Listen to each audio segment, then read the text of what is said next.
اعوذ باللہ من الشیطان الرجیم بسم اللہ الرحمن الرحیم الحمد للہ رب العالمین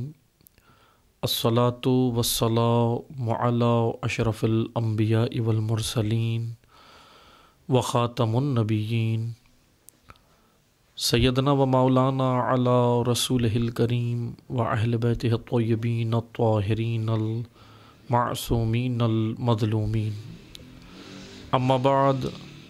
فقال اللہ تبارک و تعالی فی کتابہ المجید و فرقانہ الحمید بسم اللہ الرحمن الرحیم رب المشرقین و رب المغربین فبأی آلاء ربکما تکذبان مرج البحرین یلتقیان بینہما برزخ لا یبغیان فبأی آلاء ربکما تکذبان یخرج منہما اللؤلؤ والمرجان فبأی آلاء ربکما تکذبان۔ صدق اللہ العلی العظیم۔ محترم سامعین کرام، السلام علیکم ورحمۃ اللہ وبرکاتہ۔ الحمدللہ، اللہ تعالیٰ کی توفیق سے آپ کی خدمت میں موضوع گفتگو سورہ مبارکہ رحمان قرآن مجید کا 55واں سورہ ہے، اور اس کی طالب علمانہ تشریح اور تفسیر آپ کی خدمت میں جاری ہے، اور الحمدللہ اس سلسلے کا آج 12واں درس ہے، 12واں لیکچر ہے۔ انشاءاللہ مختصر سا آپ کی خدمت میں گزشتہ درس کی چند باتیں آپ کی خدمت میں بیان کروں تاکہ ہم پچھلے درس سے اپنے مربوط ہو جائیں۔ سورہ مبارکہ رحمان میں خداوند تبارک و تعالیٰ نے مختلف نعمتوں کا ذکر کیا، اور ہم نے ابتدائی آیات سے لے کر جو ہے وہ آپ کی خدمت میں مختلف نعمتیں خداوند تبارک و تعالیٰ کی بیان فرمائیں کہ کس طرح اللہ تعالیٰ نے سورہ رحمان ایک یہ کہہ لیں کہ یہ سورہ کہ جس میں اندر خداوند تبارک و تعالیٰ نے اپنی نعمتوں کا تذکرہ کیا ہے، یہ بہت ہی مثلاً ایک عالی شان سورہ ہے کہ جس کے اندر اللہ تعالیٰ نے علوم کے ابواب اور علوم کے چیپٹر انسانوں کے لیے رکھے ہیں، صاحبان اولی الالباب کے لیے رکھے ہیں۔ جس طرح اس کے اندر باٹنی کے علوم کا تذکرہ کیا گیا ہے سورہ رحمان کے اندر، اسی طرح یہ نباتات کے علاوہ جو ہے وہ ارضیات و زمین کے حوالے سے جیولوجی کے بارے میں عرض کیا، اسی طرح فلکیات کے حوالے سے، ایسٹرونومی کے حوالے سے خداوند تبارک و تعالیٰ نے اس علم کے بارے میں بیان کیا۔ پھر اس کے بعد اللہ تعالیٰ نے اس میں انسان کی خلقت بیان کی کہ ہم نے کس طرح انسان کو سلسال ان کالفخار کھنکھناتی ہوئی آواز والی مٹی کے ساتھ پیدا کیا۔ پھر جنات کی خلقت کا ذکر ہے کہ ہم نے جنات کو آگ سے خلق کیا۔ اسی طرح نعمتیں خداوند تبارک و تعالیٰ نے ذکر کی۔ اب جو تذکرہ، اب جو آیات ہم نے آپ کی خدمت میں تلاوت کی ہیں، جہاں تک ہم پہنچے ہیں آیا نمبر جو ہے وہ ہم نے 19 سے آپ کی خدمت میں انشاءاللہ آج مطالب بیان کرنے ہیں۔ 18 تک ہم کر چکے تھے، آیا 19 سے ہے کہ مرج البحرین یلتقیان، کہ اس نے دو دریاؤں کو جاری کیا، بینہما برزخ لا یبغیان، اور اس طرح کہ وہ دونوں اکٹھا ہو گئے، ان کے درمیان میں ایک حد فاضل ہے، یعنی ان کے درمیان میں ایک برزخ ہے۔ اس طرح خداوند تبارک و تعالیٰ نے دو دریاؤں کو خلق کیا کہ آپس میں وہ چل رہے ہیں، ایک ساتھ چل رہے ہیں، لیکن مکس نہیں ہوتے، ملتے نہیں ہیں، بلکہ ایک ساتھ دونوں کا سفر جاری ہے۔ ان کے درمیان میں خدا نے ایک برزخ رکھا ہے۔ برزخ کہتے ہیں درمیان میں ایک حد فاضل کو، ایک ایسا درمیان کہ جو ملنے نہیں دیتا، جاری رکھتا ہے اپنے کام کو، وہ شے جاری رکھتی ہے اپنے کام کو، لیکن دوسری شے کے ساتھ مخلوط نہیں ہوتی، اور ایسے درمیان میں ایسے حد فاضل کو برزخ کہا جاتا ہے۔ خداوند تبارک و تعالیٰ نے اب اس میں سمندروں کے حوالے سے ذکر کیا کہ جیسا میں نے گزشتہ درس میں آپ کی خدمت میں بیان کیا تھا کہ عقل انسانی کے اوپر تالے لگائے گئے، عقل دشمنوں نے، علم دشمنوں نے، اسلام دشمنوں نے، اور یہ کہہ لیں انسانیت دشمنوں نے یہ کام کیا کہ عقل انسانی کے اوپر تالے لگائے، عقل کو جو ہے وہ استعمال نہیں کرنے دیا گیا، عقل پہ پابندی لگائی گئی، اور اجتہاد کا چیپٹر جس طرح میں نے گزشتہ دروس میں بیان کیا کہ کس طرح تسنن کے اندر بھی یہ کام ہوا، تشیع کے اندر بھی یہ کام ہوا کہ دونوں میں اجتہاد کے چیپٹر، مثلا تشیع میں الحمدللہ یہ ایسا نہیں ہے کہ تشیع میں بالکل مکمل طور پہ بند ہوا، کچھ عرصے کے لیے بیچ میں بند ہوا تشیع میں یہ اجتہاد کا چیپٹر، لیکن پھر اس کے بعد یہ دوبارہ جاری ہوا، اور جاری ہونا چاہیے تھا، کیونکہ اگر اجتہاد نہ ہو، اگر وقت اور زمانے کے تقاضوں کے حساب سے آپ مطالب دینیہ بیان نہ کریں تو اسلام معاذ اللہ پھر ایک دقیانوسی مذہب ہو جاتا ہے، کہ ایک پرانی سوچ والا اور ایک پچھلے زمانوں میں چلنے والا مذہب ہو جاتا ہے۔ لیکن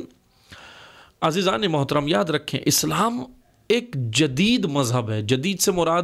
یاد رکھیے گا، میں جدید کا لفظ جو استعمال کر رہا ہوں، یا اور اگر میں آسان الفاظ میں استعمال کروں تاکہ کیونکہ ہمارے زبانوں پر جو ہے وہ انگریزی زبان زیادہ چڑھی ہوئی ہے، اس لیے میں اگر اس میں بیان کروں تو اسلام ایک ماڈرن مذہب ہے۔ اب ماڈرن سے مراد کوئی بھی فحاشی نہ لے، کیونکہ فحاشی اور چیز ہے، ماڈرن اور چیز ہے۔ البتہ ماڈرن کے اوپر وہ لباس فحاشی کا چڑھا دیا گیا ہے، تو اس وجہ سے ہم فحاشی کو ماڈرن سمجھتے ہیں۔ ماڈرن کہتے ہیں جدید، ماڈرن کہتے ہیں زمانے کے ساتھ کاندھا ملا کر چلنے والا، عصر کے ساتھ چلنے والا، عصری تقاضوں کو پورا کرنا، اس کو ماڈرن کہتے ہیں، نہ کہ فحاشی کو۔ فحاشی اور چیز ہے، فحاشی الگ ہے، بے حیائی الگ ہے، عریانیت الگ ہے، ماڈرن اور چیز ہے۔ ماڈرن یعنی جدید، اور واقعاً ایسا ہی ہے کہ دین اسلام ایک جامع اور کامل دین ہے، اور یہ ایک جدید اور ماڈرن دین ہے، یعنی ہر عصر کے ساتھ، ہر زمانے کے ساتھ دین اسلام چلنے والا دین ہے۔ ایسا نہیں ہے کہ ایک دقیانوسی سوچ ہے اور پھر وہ دقیانوسی ایک وہ رکھتا ہے اپنے حساب سے اسلام۔ اس لیے بہرحال یہ جو مختصر سا میں نے گزشتہ درس میں بیان کیا تھا، میں بس اس کا حوالہ دوں کہ اب عقل انسانی پر تالے لگانے کے نقصانات کیا ہوئے کہ مطالب دینیہ بیان ہونا بند ہو گئے، یعنی لوگوں نے اسلام کو پھر محدود کر دیا، خانقاہوں میں، مسجدوں میں، عزاخانوں میں، مدرسوں میں، کتابوں میں اسلام کو محدود کر دیا۔ کتاب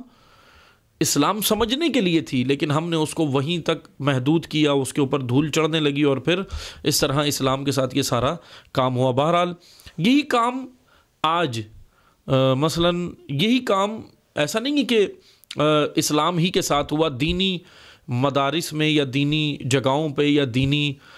جو ہے وہ سسٹم کے اندر یہ کام ہوا، بلکہ غیر دینی جگہوں پر بھی یہ کام بعض اوقات، جیسے اگر ہم کہیں کہ بعض یونیورسٹیز، بعض کالجز، بعض بڑی یونیورسٹیز دنیا کی ایسی ہیں جہاں پہ اگر کوئی طالب علم روٹین کے سلسلے سے ہٹ کر کوئی بات کرتا ہے یا عاقلانہ بات کرتا ہے تو وہاں پر اس کو بھی سب و شتم کیا جاتا ہے، وہاں اس کو بھی نشانہ بنایا جاتا ہے۔ حالانکہ بنانا نہیں چاہیے، اپنی رائے دینا، قائم کرنا، یہ کوئی حرج نہیں ہے، قائم کرے دے، لیکن البتہ عقل، ہاں یہ اس چیز کا خیال ضرور رکھنا چاہیے۔ اب میرا مقصد یہ نہیں ہے کہ اب جس کے دل میں جو آئے وہ ہر چیز کو، اپنے خیالات کو، اوہام کو اور وہم و گمان کو بھی عقل کا نام دے کے بہت کچھ بیان کرنا شروع کر دینا، اس سے مراد یہ نہیں ہے، بلکہ مراد یہ ہے کہ عقل تابع رب، تابع حدیث و قرآن، اس کی روشنی میں جب عقل کوئی بات کرے تو اس کو اجتہاد کہتے ہیں، قیاس نہیں۔ قیاس نقصان دہ، قیاس نے بھی اسلام کو نقصان پہنچایا، اور اسی طرح عقل پر پابندی نے بھی اسلام کو نقصان پہنچایا، جس کی وجہ سے آج قرآن ہے ہمارے پاس، قرآن موجود ہے، لیکن قرآن بحیثیت آئین ہم نے ابھی تک اس کو نہیں لیا۔ قرآن اور کاموں کے لیے ہے، قرآن سارے کاموں کے لیے ہے، قرآن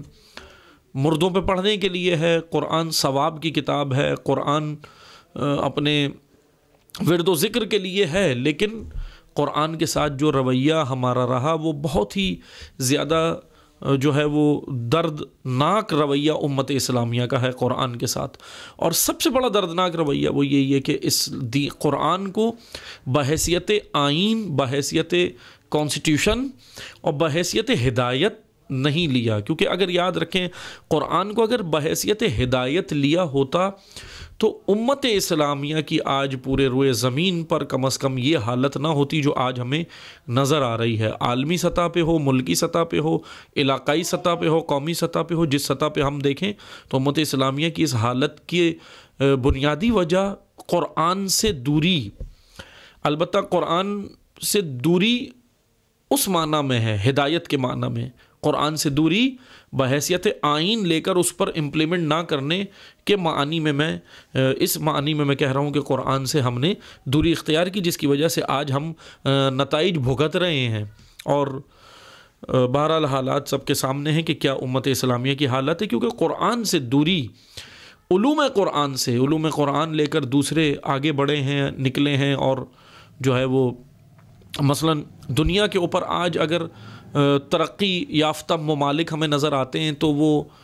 ظاہر سی بات ہے کہ انہوں نے جو اپنا کانسٹیٹیوشن بنایا، آئین بنایا، بہت ساروں نے قرآن سے یہ سارے مطالب اخذ کیے ہیں، قرآن پہ ریسرچ کر کے، قرآنی اسلامی تعلیمات سے مستفید ہو کے یہ سارے کام کیے۔ بہرحال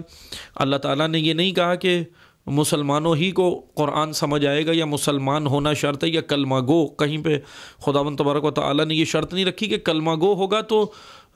ترقی کرے گا۔ اللہ تعالیٰ نے یہ شرط رکھ دی کہ صاحبان اول الالباب کے لیے ہے قرآن کی آیات، یعنی جو صاحبان عقل ہوں گے، فہم و فراست رکھتے ہوں گے، جو زیرکی و ذہانت رکھتے ہوں گے، وہ آئیں گے، وہ قرآن کو سمجھیں گے اور قرآنی مطالب کو سمجھ کر وہ دنیا کو اپنے سامنے تسخیر کریں گے، نعمت خداوند تبارک و تعالیٰ کی وہ حاصل کریں گے۔ اسی لیے اللہ نے شرط کلمہ نہیں رکھی، اللہ نے شرط مسلمان نہیں رکھا کہ مسلمان ہی صرف اس قرآن سے ترقی کرے گا، بلکہ دیکھ سکتے ہیں کہ دنیا کے اندر آج ہمیں جو ترقی یافتہ ادارے نظر آتے ہیں علوم کے میدان میں، فلکیات کے ادارے ہوں، جیولوجی کے ادارے ہوں، زیولوجی کے ادارے ہوں، باٹنی کے ادارے ہوں، سمندروں کے حوالے سے آج اگر بڑے دنیا کے اندر ادارے نظر آتے ہیں، ماہرین نظر آتے ہیں، تو اکثریت ان کی جو نظر آتی ہے وہ غیر مسلم نظر آتے ہیں، کیونکہ انہوں نے اس میں آئے ہیں، میدان میں ترقی کی ہے اور غور و فکر کر کے آگے بڑھے۔ البتہ مسلمانوں کو سوچنا چاہیے، کیونکہ اللہ کا وعدہ ہے کہ ایک قانون اور ہے خداوند تبارک و تعالیٰ کا، وہ یہ کہ اگر یہ تعلیمات میراث مسلمانوں کی ہے، وراثت اسلام کی، امت اسلامیہ کی ہے، اب وہ اگر حاصل کر لے تو پھر خداوند تبارک و تعالیٰ اس کو مزید لطف و عنایت سے نوازے گا خدا، کیونکہ جتنی آج غیر مسلم نے قرآن میں غور و فکر کر کے علوم کے میدان میں آیا، اگر مسلمان آتا، کیونکہ مسلمان کا ایمان خدا پر ہے، اگر اس ایمان کے ساتھ یہ میدان میں آتا، قرآن کو بحیثیت علوم، بحیثیت آئین و کانسٹیٹیوشن لیتا، تو آج مسلمان کے اوپر پھر خدا کا لطف و کرم زیادہ ہوگا بنسبت دیگر اقوام کے۔ بہرحال یہ امت اسلامیہ توجہ کرے اور دیکھے کہ ہم کس سوچ کے ساتھ جی رہے ہیں، کہ اسلام اجتہاد کو ہم نے نکال دیا مذہب سے، یعنی اجتہاد سے مراد یعنی ہم نے اسلام کو ایک پرانا دقیانوسی سوچ والا مذہب قرار دے کے اور اس کو محدود کر دیا ذکر و ورد کے اندر، اور باقی ساری دنیا جو ہے وہ دیگر نے تسخیر کر لی۔ اللہ تعالیٰ نے قرآن کے اندر یہ مطالب رکھے۔ آپ آئیں دیکھیں، میں آپ کو ایک اور آیت جو آج سنانے والا ہوں، سورہ رحمان کی آیہ 19 میں، 20 میں، 19-20 دونوں میں، کہ مرج البحرین یلتقیان، کہ اس نے دو دریا جاری کیے، بینہما برزخ لا یبغیان، کہ ان کے درمیان میں برزخ ہے، حد فاضل ہے، اور یہ چل رہے ہیں ایک ساتھ لیکن ملتے نہیں ہیں۔ اس آیت کی تفسیر کے لیے ہم ایک اور آیت ہے قرآن کریم کی، اس سے تھوڑا سا سہارا لیں گے تاکہ ہم یہ معلومات کریں کہ جی یہ کون سا دریا ہے قرآن جس کے بارے میں ہمیں بیان کر رہا ہے۔ یہاں قرآن میں سورہ رحمان میں اس دریا سے مراد کیا ہے، تو اس کے لیے ہم ایک اور آیت کا سہارا لیتے ہیں اس کی تشریح اور تفسیر کے لیے۔ سورہ مبارکہ فرقان قرآن مجید کا 25واں سورہ ہے، سورہ فرقان، اور اس کی آیت 53 ہے، 53۔ اس میں اللہ تعالیٰ کا فرمان ہے، توجہ سے سنیے، وَهُوَ الَّذِي مَرَجَ الْبَحْرَيْنِ، کہ اور وہ ہے جس نے دو دریاؤں کو اکٹھا کیا، هَذَا عَذْبُ فُرَاتٌ وَهَذَا مِلْحٌ أُجَاجٌ، یعنی هَذَا عَذْبٌ فرات، کہ ایک یہ شیریں اور خوشگوار یعنی میٹھے پانی کا ایک دریا ہے، وہذا ملح اجاج، اور دوسرا نمکین اور کھارے پانی کا ہے۔ یہ دو دریا ہیں، دو، ایک شیریں ہے اور ایک کھارے پانی کا ہے، ایک میٹھا ہے اور ایک کھارا ہے، دونوں پانی اللہ تعالیٰ نے بیان کیے اس آیت میں۔ وَجَعَلَ بَيْنَهُمَا بَرْزَخًا، اور ان دونوں کے درمیان اس نے برزخ قائم کی ہے، وہی درمیانی حد فاضل، حجر محجورا، اور درمیانی پردہ اور مستقل رکاوٹ قائم کی ہوئی ہے۔ یعنی یہ جو دو دریا قرآن کریم نے سورہ رحمان میں ذکر کیے، اسی دو دریا کا تذکرہ اللہ تعالیٰ نے سورہ فرقان کی 53 نمبر آیت میں بھی بیان کیا، اور کہا کہ یہ جو دو دریا جس کا ذکر ہو رہا ہے، دو سمندروں کا جس کا ذکر ہو رہا ہے، کہ جو وہ ایک شیریں پانی کا ہے، میٹھے پانی کا ہے، اور ایک کھارے پانی کا ہے۔ اور اللہ تعالیٰ کا فرمان ہے کہ دیکھو کس طرح ہے، اے انسان غور و فکر کرو کہ یہ دونوں چل رہے ہیں ایک ساتھ لیکن ملتے نہیں ہیں، آپس میں باہم ایک ساتھ چل رہے ہیں لیکن ان دونوں کے درمیان ایک حد فاضل ہے، برزخ ہے، ملتے نہیں ہیں آپس میں۔ اس کے سلسلے میں مختصر سی آپ کی خدمت میں کچھ تفسیر کروں گا کہ ان دو دریاؤں کے لیے مختلف اس کی تفسیریں ہوئی ہیں۔ ماہرین نے جو بیان کیا کہ جی اللہ تعالیٰ نے یہ دو سمندروں کی جو وضاحت کی ہے، یہ کون سے ہیں، کہاں پر ہیں، کس جگہ پر ہیں، زمین میں ہیں، آسمانوں میں ہیں، زمین کے نیچے ہیں، یعنی کوئی ایسی جگہ کہ جہاں پر یہ ذکر، یہاں پر یہ دو سمندر ہوں۔ اس کے بارے میں بعض مختلف آراء ہیں، مختلف رائے ہیں جو لوگوں نے قائم کی ہیں۔ 3 قسم کی ایک مرکزی رائے جو قائم ہوئی ہیں، 3 قسم کی رائے ہیں جو قائم کی گئی ہیں، میں اس کے بارے میں آپ کی خدمت میں بیان کرتا ہوں۔ پہلا تو یہ کہ بعض ماہرین نے یا بعض مفسرین نے اس کے بارے میں کہا کہ یہ بحر فارس و بحر روم کی بات ہو رہی ہے، یعنی یہ بحر فارس اور بحر روم جو دو دریا اور سمندر ہیں ان کی بات ہو رہی ہے۔ لیکن اگر یہ ان کی بات ہے تو یہاں پر یہ بات اس وجہ سے رد ہو جاتی ہے کہ بحر فارس اور بحر روم جو ہے یہ دونوں کھارے، اور لیکن یہ ان دونوں میں یہ دونوں کھارے پانی کے ہیں، اور ان میں درمیان میں برزخ بھی نہیں ہے، یعنی بحر فارس اور بحر روم جو دونوں، ان میں سے کوئی بھی ایک میٹھا پانی کا سمندر نہیں ہے، دونوں کھارے پانی ہیں، اور درمیان میں کوئی برزخ بھی نہیں ہے۔ ایک تو اس وجہ سے کہ پہلی تفسیر جو ہے وہ قرآن کی اس آیت کی روشنی میں رد ہو جاتی ہے، کیونکہ اللہ تعالیٰ نے سورہ فرقان میں کہا کہ ایک کھارا ہے اور ایک میٹھا ہے۔ دوسری جو رائے جو قائم کی گئی یا تفسیر کی گئی وہ یہ ہے کہ آسمان کا سمندر اور زمین کا سمندر، یعنی یہ دو سمندروں سے مراد اللہ تعالیٰ نے، بعض نے اس کی جو تشریح اور تفسیر کی اس آیت کی، کہا کہ جی یہ دو سمندر سے مراد یہ ہے کہ ایک آسمان میں ایک زمین میں، لیکن حالانکہ ریسرچ ہوئی ہے، ماہرین نے دیکھا ہے، جو انسان نے ترقی کی، انسان نے غور و فکر کی، تو دیکھا کہ انسان کے علم کے مطابق کہ آسمان میں تو کوئی سمندر ہے ہی نہیں، آسمان میں تو بادل ہیں، گیسز ہیں، دیگر چیزیں ہیں جو، لیکن سمندر تو کہیں بھی ابھی تک ایسا کوئی انکشاف ہوا نہیں۔ تو اس وجہ سے اس تفسیر کو بھی ہم جو ہے وہ مطلب ایک یہ رائے بھی قائم ہوئی، بعض نے یہ تفسیر بھی کی۔ تیسری جو تفسیر کی وہ یہ کی کہ زمین کے اندر نیچے ایک زیر زمین سمندر ہے اور ایک زمین کے اوپر سمندر ہے۔ یہ جو اوپر سمندر ہے یہی جو ہمارے نظر آتا ہے، جس پہ ہم جاتے ہیں، گھومتے ہیں، دیکھتے ہیں، اس کے ساحل پہ جا کے سیر و تفریح کرتے ہیں۔ تو ماہرین نے کہا کہ ایک یہ سمندر ہے اور ایک زمین کے نیچے ہے، لیکن البتہ ماہرین کے بقول کے زیر زمین، زمین کے نیچے بھی کوئی سمندر نہیں ہے۔ انہوں نے جب ریسرچ کی تو دیکھا جی زمین کے نیچے کچھ نہیں ہے، البتہ پانی کے قطرات، مرطوب مٹی اور ریت کے ذروں کے درمیان ضرور پوشید، پانی کے قطرات، مرطوب مٹی جو ہے وہاں پہ نیچے جو زمین کے ہے، اور ریت کے ذروں کے درمیان میں ہے، بس پانی کے وہ مختصر سے ذرات ہیں، پورا ایک ایسا نہیں ہے کہ پورا ایک سمندر کی طرح زیر زمین کچھ پانی جو ہے وہ موجود ہو۔ ماہرین نے بہرحال اس کے حوالے سے بھی ریسرچ کی، تو ہم دیکھتے ہیں کہ یہ 3 مختلف قسم کی تفاسیر ہوئی ہیں کہ یہاں پر مراد مرج البحرین یلتقیان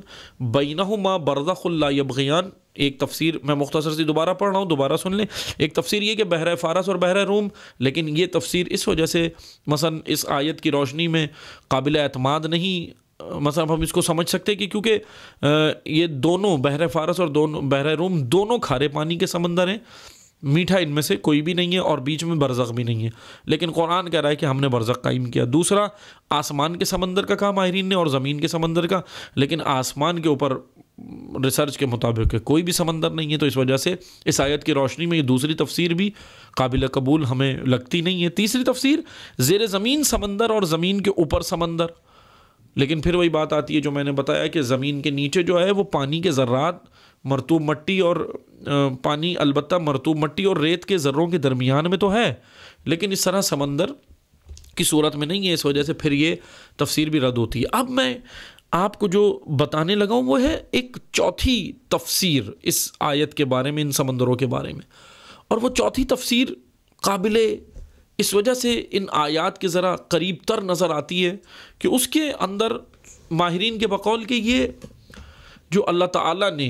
یہ جو سمندروں کا ذکر کیا، کہ جس طرح سورہ فرقان کی ہم نے 53ویں آیت سے ذکر کیا کہ ایک کھارا پانی ہے شیریں اور ایک میٹھا پانی، اور ایک کھارا پانی ہے اور ایک شیریں اور میٹھا پانی ہے، دونوں ایک ساتھ باہم بہہ رہے ہیں اور درمیان میں برزخ ہے۔ تو جب ماہرین نے ریسرچ کی تو ایک جگہ ہمیں ایسا سمندر زمین پہ نظر آتا ہے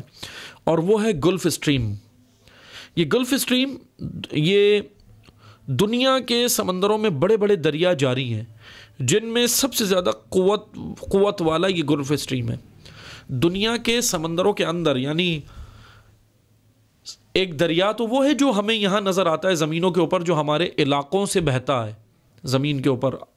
پہاڑوں سے آتا ہے، آبشاروں کی صورت میں نیچے زمین تک آتا ہے اور پہاڑی علاقے کے چشموں سے نکلتا ہے اور پھر میدانی علاقوں میں آتا ہے۔ ایک تو میدانی علاقوں سے بہتا ہوا یہ دریا ہوتا ہے جو سمندر تک جاتا ہے، لیکن بعض اللہ تعالیٰ نے ایسے دریا بنائے جو سمندروں کے اندر بہتے ہیں، ایسے دریا اللہ تعالیٰ نے خلق کیے ہیں۔ اللہ اکبر، کیا شان ہے پروردگار کی کہ اس کے اندر سمندروں کے اندر دو دریا بہہ رہے ہیں، اور وہ جو دو دریا ہیں بڑے بڑے دریا ہیں، دو نہیں ہیں، بڑے بڑے دریا ہیں۔ ماہرین نے جو ریسرچ کی، اس میں تحقیق کی تو پتہ لگایا کہ بڑے بڑے دریا ہیں، اور اس میں سے سب سے زیادہ جو قوت والا یعنی جو بہت پاور والا جو قوت دار دریا ہے یا سمندر ہے اس کو گلف اسٹریم کہا جاتا ہے دنیا کی زبان میں، گلف اسٹریم۔ اب گلف اسٹریم یہ امریکہ کے مرکزی جو مین امریکہ ہے USA، امریکہ کے ساحلوں سے شروع ہوتا ہے۔ یہ بڑا ایک طویل سمندر ہے جو بہہ رہا ہے، یہ امریکہ کے ساحلوں سے شروع ہوتا ہے اور بحیرہ اطلس کو عبور کر کے شمالی یورپ، نارتھ یورپ کے ساحل تک یہ دریا جاتا ہے یا یہ سمندر جاتا ہے، گلف اسٹریم۔ اور یہاں اس گلف اسٹریم کے اندر دو دریا بہہ رہے ہیں، اس گلف اسٹریم کے اندر دو دریا ہیں، اور ان میں سے اب یہ گلف اسٹریم کام کیا کرتا ہے؟ گلف اسٹریم اصل میں اس میں یہ بہہ رہا ہے اور یہ بہتا ہوا شمالی یورپ تک جا رہا ہے، شمالی یورپ کے ساحلوں تک،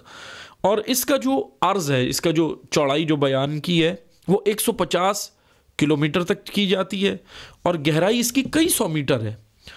اور اس کا گلف اسٹریم کا درجہ حرارت 10 سے 15 جو ہے وہ 10 سے لے کر 15 تک درجہ حرارت اس کا جو ہے وہ سینٹی گریڈ ہوتا ہے۔ اسی لیے یہ جو 10 سے 15 سینٹی گریڈ ہوتا ہے نا، اس کے مغربی کنارے کو، یہ جو دریائے گلف اسٹریم یا سمندر گلف اسٹریم، اس کے مغربی کنارے کو ٹھنڈی دیوار کہتے ہیں، ٹھنڈی دیوار۔ اب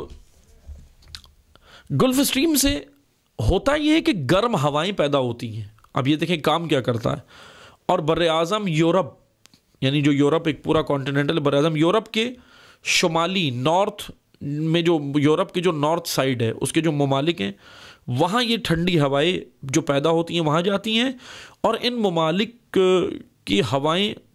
بڑی خوشگوار ہوتی ہیں۔ وہ اس وجہ سے ہوتی ہیں کیونکہ یہ وہاں سے جو گلف اسٹریم سے یہ ٹھنڈی ہوائیں پیدا ہو رہی ہیں، ٹھنڈی دیوار، اس کو ٹھنڈی دیوار ماہرین اپنی اصطلاح میں کہتے ہیں، یہ وہاں سے پیدا ہو کے اور پھر جاتی ہے یورپ کے نارتھ یورپ کے علاقوں کو، یہ جا کے مستفید کرتی ہے۔ اور ایک اور ماہرین اس بارے میں کہتے ہیں کہ اگر پانی کا یہ بہاؤ، گلف اسٹریم کا یہ بہاؤ اس طرح نہ ہوتا، مرکزی امریکہ سے لے کر اور جو ہے وہ بحیرہ اطلس کو عبور کر کے شمالی یورپ تک نہ جاتا، اس کے ساحل تک نہ جاتا، اگر یہ بہاؤ نہ ہوتا تو یورپی کنٹریز جو شمالی یورپ ہے، اس کے اندر رہنے والوں کی زندگی دشوار ہو جاتی اور یہ کبھی بھی وہاں پہ رہ نہیں سکتے تھے. یعنی آکسیجن نہیں ہوتی اگر یہ نہ ہوتا، وہاں پہ رہنے والے زندہ نہیں رہ سکتے تھے. بہرحال اس گلف اسٹریم میں ماہرین یہ بیان کرتے ہیں، اس گلف اسٹریم کے اندر 2 دریا بڑے بڑے بہہ رہے ہیں اس سمندر میں. یہ مرکزی امریکہ سے USA سے لے کر اور یہ نارتھ یورپ تک جاتا ہے. اس کے اندر بڑے بڑے دریا بہہ رہے ہیں، اور ماہرین نے جب ریسرچ کی تو وہاں اس پانی کو جب چیک کیا گیا تو پتہ چلا کہ ایک کھارے پانی کا دریا اس گلف اسٹریم میں بہہ رہا ہے اور ایک میٹھے پانی کا ہے. یہ ذرا ہمیں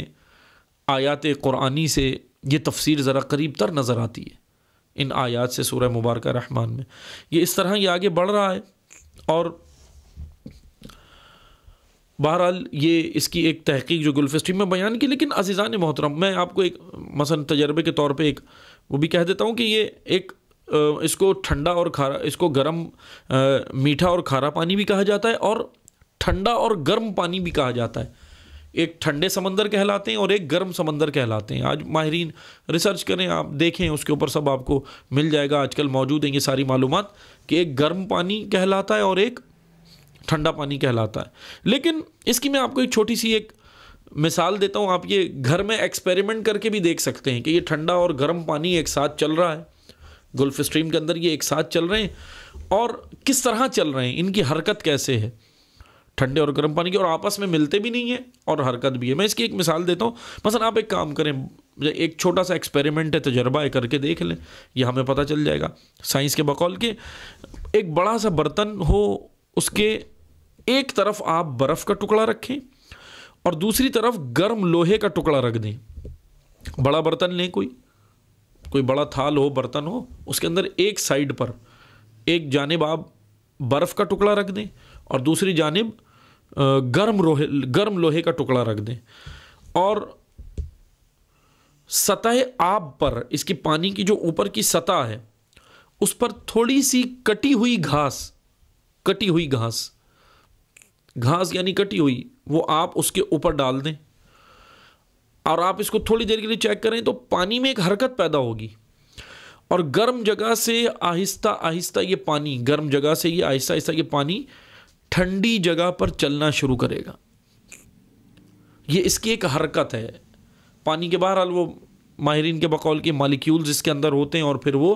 اس طرح جو ہے وہ گرم جگہ سے ٹھنڈی جگہ پر چلنا شروع کرتا ہے، اور پھر یہ دھکیلتا ہے. یعنی مکس نہیں ہوگا، لیکن یہ ٹھنڈے پانی کو گرم پانی دھکیلے گا، آگے بڑھائے گا. گرم پانی اپنی جگہ چھوڑے گا، آگے بڑھے گا، اور ٹھنڈے کو اپنے ساتھ دھکیلے گا، بڑھائے گا. اس کے اندر مکس نہیں ہوگا. یہ ایک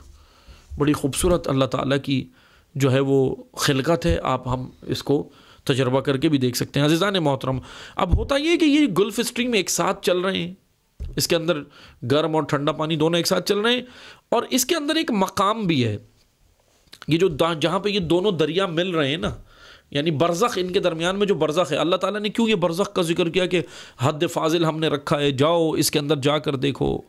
بڑی اللہ کی حکمت ہے. جانتے ہیں کیوں؟ اس کے اوپر جب ریسرچ ہوئی کہ جی کیا ہے، یہ کیا ہے، کیوں اللہ تعالیٰ نے برزخ کا ذکر کیا، اس پانی کے دو باہم ملاب بھی نہیں ہوتے، اور یہ پوائنٹ کون سا ہے؟ تو گلف اسٹریم کے اندر یہ جو 2 دریا بہہ رہے ہیں، ٹھنڈے اور گرم پانی کا یا کھارے اور میٹھے پانی کا، یہ جو بہہ رہے ہیں، اس کے اوپر جب ماہرین نے ریسرچ کی تو پتہ چلا کہ اس مقام پر